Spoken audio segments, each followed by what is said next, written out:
তো জিজ্ঞাসা করি, অর্মিতা তুমি বড় হয়ে কি হতে চাও মা? খুঁজে পাচ্ছ না, তুমি কি হতে চাও? আমি কলেজের ম্যাডাম হতে চাই। কলেজের ম্যাডাম হতে চাও। তুমি? আমি শিক্ষক। শিক্ষক হতে চাও। আচ্ছা, তুমি কি হতে চাও? আমি সিআইডি অফিসার হতে চাই। তুমি? পুলিশ। বাহ। তুমি? আর্মি। আর্মি। তুমি? ডাক্তার। বাহ। তুমি? টিচার হতে চাই। শিক্ষক। বাহ। তুমি কি হতে চাও? অরিজিৎ সিং এর বডিগার্ড হতে চাই।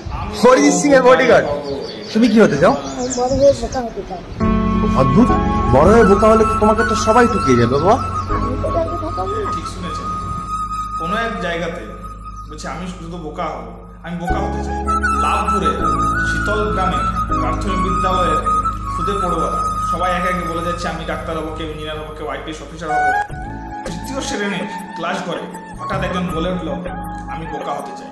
মাস্টার মশাই শুনে তো অবাক, বলছি বাবা বোকা হলে তো তোমাকে সবাই ঠকিয়ে খাবে। সবাই ঠকিয়ে খাক, আমি তো কাউকে ঠকাবো না। মায়া ভরা হাসি নিয়ে এই কথাটা শোনার পরে মানুষের হৃদয়ে একদম স্পন্দন থেমে গেল, যে এত ছেলের মধ্যে একজন মাত্র বলে আমি শুধু বোকা হতে চাই। কারণ বোকা হলে সবাই আমাকে ঠকাবে, কিন্তু আমি তো কাউকে ঠকাবো না। আর এই কথাটা শুনে আমার নচিকেতার গানটা মনে পড়ে গেল, কেউ হতে চাই ডাক্তার, কেউ ইঞ্জিনিয়ার, আমি ভাবো এই হবে, এটাই আমার